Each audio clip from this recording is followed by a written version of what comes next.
Today's sponsor is Warlock Sanctum Games, professional GMs for hire. Please check them out in the description below. This is the Awkward GM Corbin. Today I'm going to cover the spirit magic of werewolves. If you want to help cast a rite to summon more people to the channel, click the thumbs up button, and hopefully we will placate the spirit of the YouTube algorithm. Werewolf magic comes in two main types: gifts, which are the basic spell, and rites, which are long rituals that create more complex effects. Feel free to use the chapters and timestamps to jump later on in the video if you want to know more specifics. Gifts are broken into three subcategories. Moon gifts are given by the moon spirit Mother Luna and her loons. Shadow gifts are gifted by other spirits, and wolf gifts, which are innate werewolf abilities inherited from Father Wolf. If you don't know who Mother Luna or Father Wolf are, please check out my Werewolf the Forsaken video to find out more. Link above me. Gifts are fueled by essence that werewolves get from various ways, such as eating spirits or from special sources like loci. Gifts are cast instinctively without the need for incantations or gestures. However, rites require an extended ritual to produce the desired effect. Werewolf the Forsaken has two types of magic items. The first one is fetishes, which are objects with a spirit bound to them. They require essence to activate, which is fed to the bound spirit. Werewolves have a rite that allows them to create these items. Sometimes spirits willfully agree to be turned into a fetish in exchange for favors or protection. Other times spirits may be bound against their will, though as they gain essence from being used, they may eventually break out and turn against their captor. Talons are single-use magic items that are created when a spirit imbues an object with a part of its essence.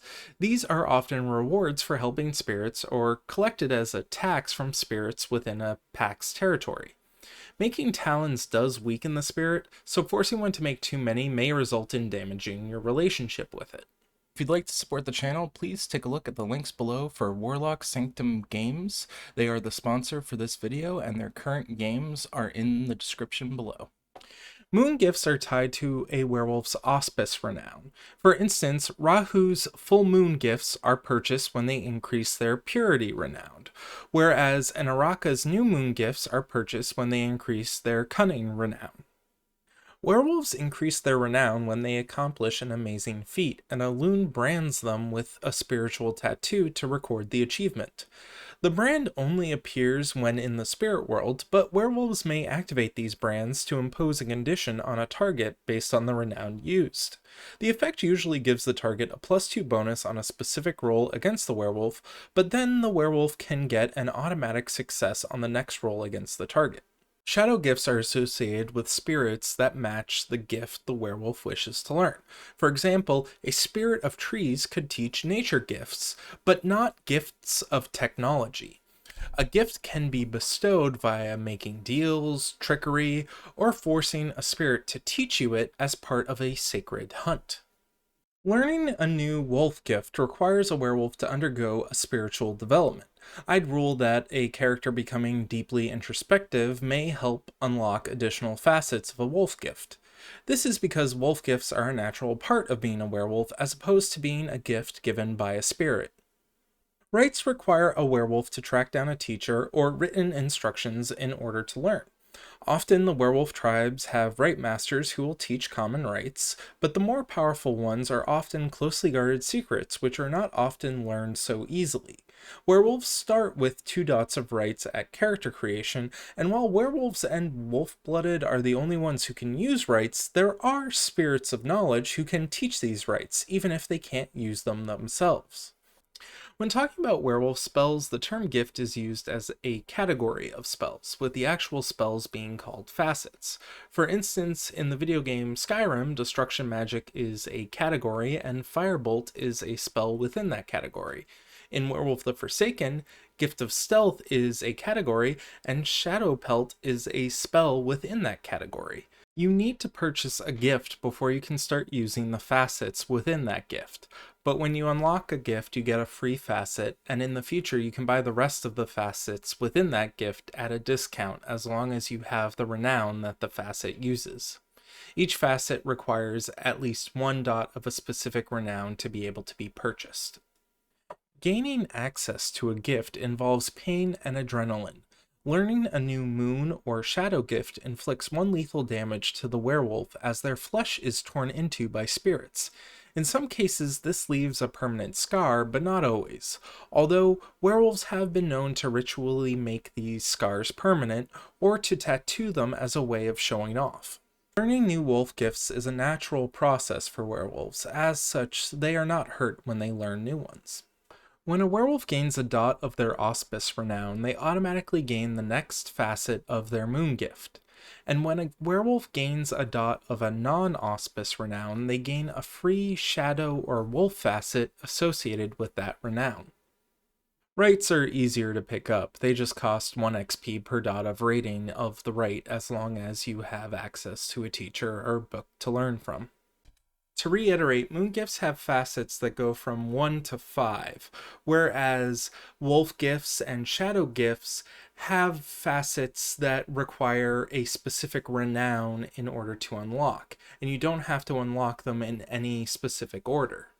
Again, facets are the actual spells a werewolf can cast. Every facet has an essence cost that the werewolf has to pay to cast it. The action type dictates if the facet takes up a turn or can be used as a reflexive action, which can be used at any time even if it's not your turn. The duration is how long the effect lasts. Typically this is one scene, but there are ones that last longer. The effect is what the facet actually does. For instance, in the Killer Instinct facet for Rahu, werewolves get to roll an extra die for each 8 or better result they get on their brawl or weaponry rolls. Predator's shadow behaves differently. The user targets an enemy and there's a roll-off. The user's presence plus intimidation plus glory versus the target's composure plus primal urge.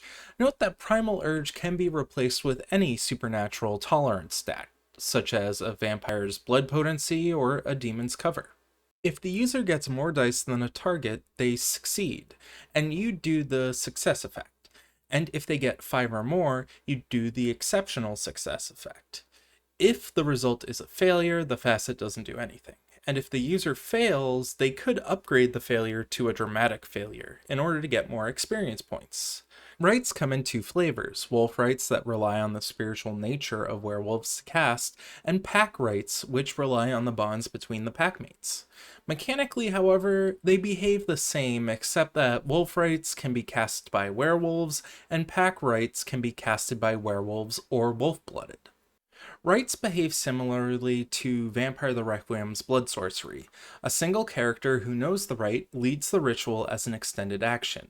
The rite master can determine how the ritual is carried out. For instance, the hunting ground rite requires the caster to mark their territory. This could be done via tagging the area with graffiti or by touching the corners of their territory with a ceremonial staff. If the caster gets the target number of successes they need, the rite succeeds. If not, they get a negative condition such as stumbled or shadow lash. From what I've found, most of the longer lasting rites tend to last either a lunar cycle or a season. That about covers how werewolf magic works. If you're interested in seeing a breakdown of the different spells werewolves can get, please let me know in the comments below and I'll move it up in my recording queue. If you'd like to support the channel, feel free to tip me on my Ko-fi account through PayPal, link in the description below, and thank you so much for watching and have a good one. Bonus outro ad-libbed. I just want to say that Werewolf the Forsaken's magic system is something that I really appreciate compared to like Dungeons and Dragons magic system, because wizards, they tend to cast spells by like saying a few words and making a hand gesture like abracadabra, Wingardium Leviosa, or whatever. Now, but like Werewolf the Forsaken, if a Rahu wants to just use their Killer Instinct ability, they just go roar, activate it, and smash a guy. They don't have to say roar. They can just smash a guy with it. And that's fine. That's exactly how I'd expect a werewolf to cast magic. They don't need to say an incantation or use a hand gesture. They just do it. And that's kind of why when I play other systems, I like that type of magic system as well. Like if I play Dungeons and Dragons, I play a psionic character that doesn't have to use hand gestures and a magic phrase. But that that sometimes makes people go, well, then it's not really magic, is it? And it's like, well, it is a magical effect, but it might not be what you would call a magic spell. I don't know, it's just something that was on my mind when I recorded this video, and I hope you enjoyed it. And thank you so much for watching again, and I hope you have a good one.